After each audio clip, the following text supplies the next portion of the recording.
বিধানসভা সমষ্টির অন্তর্গত বরখামুখ গাঁও পঞ্চায়েতের জোনে সে বরকাজু গঠিত হয়েছে পহরাগে সে পহরাগের নাম সে সুপামল কায়রূপে মাঙ্গেশি নাম বলতে নিরপেক্ষ নিগমবিতার যে অদক্ষে নিরপেক্ষ উপস্থিত হয়েছে দোকানা ভিন্ন প্রান্তর পড়াবো আইয়পা আগের রাত হয়েছে অদক্ষ মুলুক নিগম্বর হয়েছে মুলুক দোকানা বিধানসভা সমষ্টি আর আস আপন দৌড়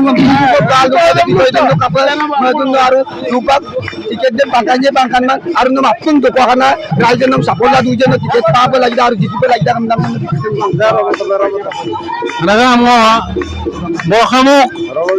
বৰখামুখ মণ্ডলৰ মই আজি পহৰা উৎসৱ হিচাপে আহিছোঁ। আজি এইটো আমাৰ পৰম্পৰা, এই পৰম্পৰাৰ মই সকলোকে এবাৰ দেখা দিয়াৰ মোৰ এটা ইচ্ছা আছিলে আৰু মই নিমন্ত্ৰণ পাইছিলোঁ। এই নিমন্ত্ৰণ অনুপাতে মই আজি আপোনালোকৰ ওচৰলৈ আহিছোঁ আৰু মই ঢকুৱাখানা বিধানসভা সমষ্টিৰ এজন কংগ্ৰেছ দলৰ প্ৰাৰ্থিত্ব প্ৰয়াসী হিচাপে কাম কৰি আহিছোঁ। বহুত দিনৰ পৰা মই আজি কাম কৰি আহিছোঁ। 21তো মই টিকেটৰ দাবীদাৰ আছিলোঁ, টিকেট পোৱা নাছিলোঁ, তথাপিতো মই কংগ্ৰেছ দলৰ হৈ কাম কৰি আছোঁ আৰু এইবাৰ মই 26ত আশাবাদী মই টিকেট পাম বুলি ভাবিছোঁ আৰু পালে ৰাইজৰ জনমত মই নিশ্চিতভাৱে পাম বুলি আশা কৰি আছোঁ। আচ্ছা, যেতিয়া ঢকুৱাখানাত সমগ্ৰ অসমত কংগ্ৰেছৰ বিৰাধী নাছিলে তেতিয়া আপোনাক ঢকুৱাখানাবাসী ৰাইজে ভাল পাইছিলে আৰু টিকেট বিচাৰিছিলে, আপোনাক লাগে বুলি কৈছিলে। এতিয়া কংগ্ৰেছৰ যিটো বেছি ভাল হৈছে, এতিয়া আপুনি টিকেট পোৱাটো কি নিশ্চিত হয় নে নহয়? মই টিকেট পোৱাটো নিশ্চিত বুলি মই নকওঁ, যিহেতু হাইকমাণ্ডে ছাৰ্ভে পঠিয়াইছে, ছাৰ্ভে অনুপাতে টিকেট দিব বুলি কৈছে। আপোনালোকে মোক সকলোৱে জানে যে মই এজন কংগ্ৰেছৰ যোদ্ধা, গতিকে কংগ্ৰেছৰ যোদ্ধা হিচাপে মই যিখিনি কাম কৰি আহিছোঁ সেইটো সকলোৱে জানে। বৰখামুখটো মোৰ নিজৰ একদম আপোন এটা পঞ্চায়ত। এই পঞ্চায়তত মই বহুত দিনৰ পৰা কাম কৰি আহিছোঁ, বহুত আৰ্থজনৰ সহায় কৰি আহিছোঁ।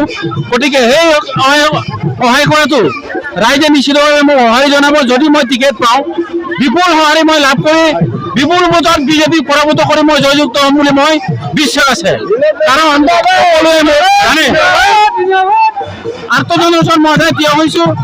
বহুত বেমাৰ আজাৰৰ ক্ষেত্ৰতো মই চাইছোঁ, মৃতকৰ ওচৰত মই আহিব নোৱাৰিলে অৰিহণা দি আহিছোঁ।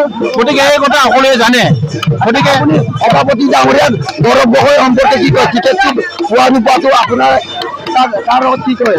গৌৰৱ গগৈ ডাঙৰীয়া আমাৰ এজন সুদক্ষ এজন নেতা।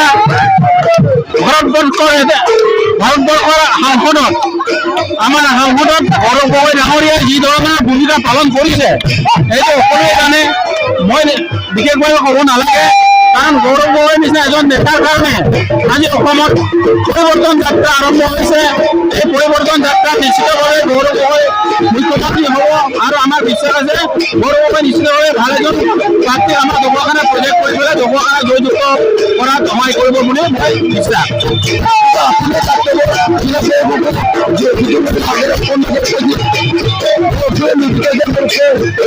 বিধানসভা সমষ্টিকে এবার আর কংগ্রেসে জিতিয়ে নিলেপেভাবে কংগ্রেস ইমান দিন আইরে ভাই কষ্ট আগের রাজু কংগ্রেস ব্যক্তি এলাদু অদগম্ব মানে সুপার আগের রাজু অদক্ষ দেখতে আসুন প্রতিবর্ষ পরাশো নিলেপে রাজ্যে জামালাদু আইরে মাইপো শাস্তি জামালাদু অদক্ষ আপনারা গল্প আসুকে সে লুটাচ্ছেন চোখ গেল দিব।